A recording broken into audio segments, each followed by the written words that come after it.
Hey everybody, what's going on? It's JW here with JW Coins and Hobbies. Today we have a couple Canadian small cent albums to go through. So these are all blank right now, but I do have quite the buildup of Canadian pennies, Canadian small cents to go through that have been largely donated by members in the community, namely Alfred R., Jan Lewitt, a few others in the community. I do write their names on the inside of the book, so they get credit for helping me complete the album. So, as you can see, these are brand new, fresh albums. First, I'm going to go through and separate them all by years, and then we'll go through and find the nicest ones and put them in the album. So, stay tuned.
Alright, we got them all sorted except for one that's stuck in the tube, so let me work on getting that out and we'll be right back.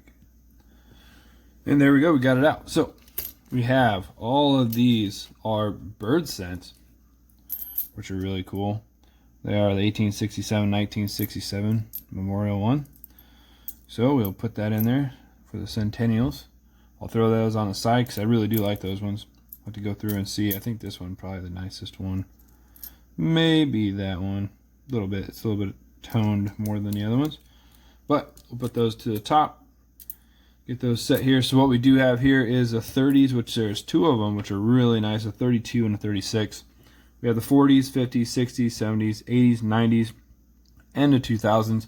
As most of you know, Canada stopped issuing the small cents in 2012, which I do have two brand new rolls of those. I'm working on getting one roll of the magnetic ones versus the non-magnetic. Both of mine are non-magnetic. So let's get these pushed aside and we'll start filling this album.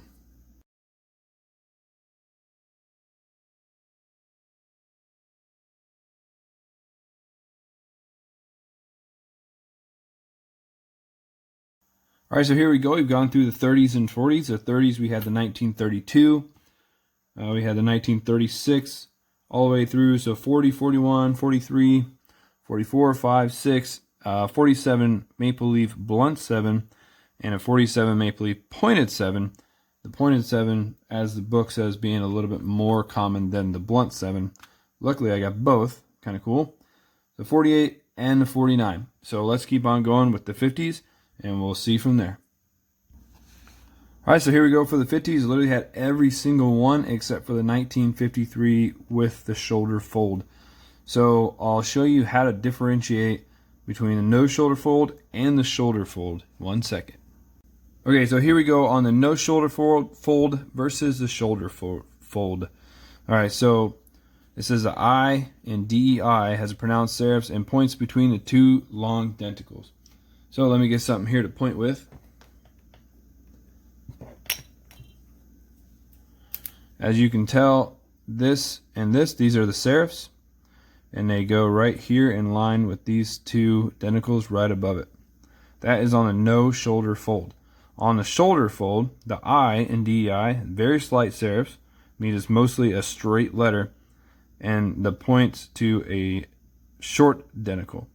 So you can go right here, and it's right in line with this denticle right above it. So there we go. I do have two of the no shoulder folds.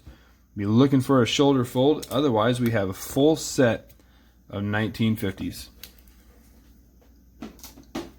So there we go. Let's get on to the 60s. Alrighty, here we go. So we got the 50s put in there, or the 60s put in there. So the nicest one of that being this 1964. You can see how shiny it is in there.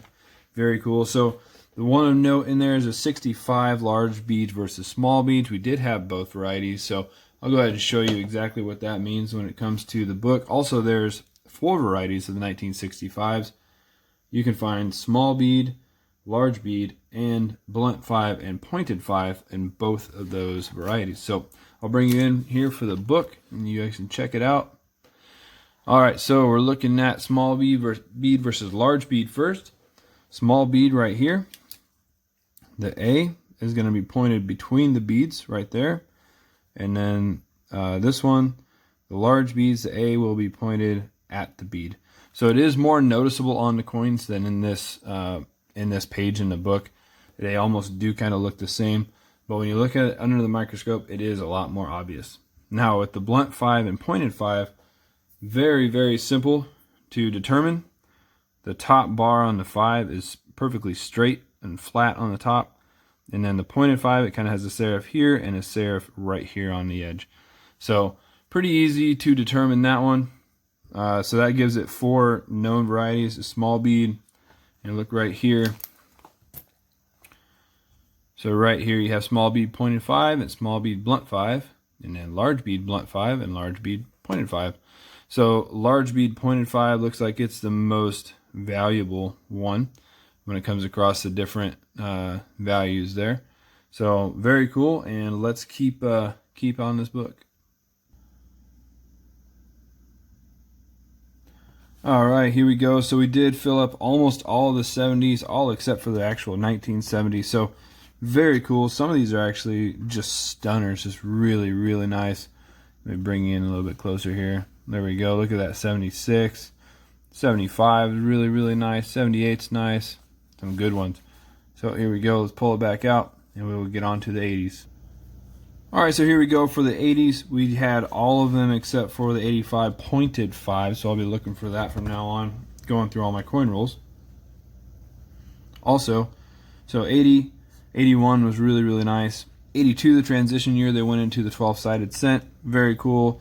You can see right here when you're going through our Lincoln cents, very easy to find if it's an 82 or newer. So very cool on that. Let's see, let's go through. The 84 is pretty nice. 85 is really nice. 86, my birth year, really cool that it's actually super shiny. You can see it on there. So there is some 89s, but those are in the next book, so we'll throw them in there and loop them in with the 90s. Alright guys, so here we go with the very last 89 with the tiara obverse, and then in 90 they went to the diadem obverse, which has her crown on it. So let me bring you in here and show you the difference. Alright, so the tiara is a little bit younger looking with just a tiara. Then you go over here with the diadem with the actual crown on her head. So very cool. So let's see which ones that we put in here. So there is no 1990. Didn't have one of those. I did have a 91, but it's just in horrible condition. So I skipped on that one. I know I can find another one here sometime. So we got the 92, 93, 4, 5, 6, 7, and 8. All of them are really, really nice. And then we go over to the 1999. So there we go. Almost the whole entire decade of coins there. And I will keep going with the 2000s and bring you in here. Alright guys, so as we go with the 2000s, I do only have like a little handful of them here. Something very unique about these is that United States has a seal cent in 1943, but let's go here with the Canadian. Alright, so we do have at least 2 that are steel cents. So we'll pull those off and we'll see what years they are. And then there's other varieties and stuff we need to look at. So there we go. We'll go from there. Just kind of cool. So, alright, here we go. Alright guys, so let's go over the mint marks here. While I am learning about them myself, let's go ahead and talk about them. So we do have this one, which is the P mint mark. Is going to be your the plated steel ones, or they call it the what is it, multiply plated steel. So it does have a little P right there, so that's something to look out for. They are magnetic. All the steel ones are magnetic, as you can see. We'll pull it up there. All right, and then the next one is the Royal Canadian Mint mark right there underneath the bust. So this is the uncrowned bust actually, and then the ones with no mint mark. So that's 3 ways that you can tell which mint mark you have. Alright, so to wrap this up, we are missing a few because there are different mint marks and metal alloys for the different ones. So we are missing a few all the way up to the 2012. We did end up with quite a few. The 2000, the 2001, 2P. I put the uncrowned obverse in there, which I believe is another 2006.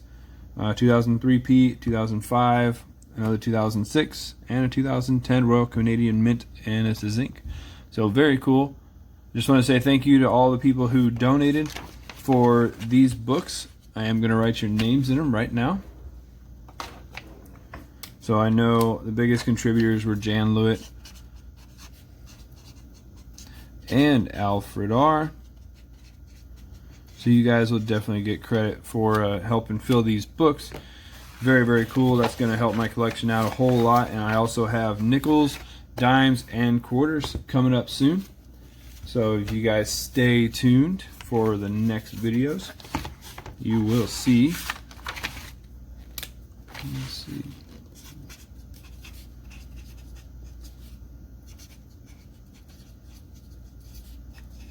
There we go.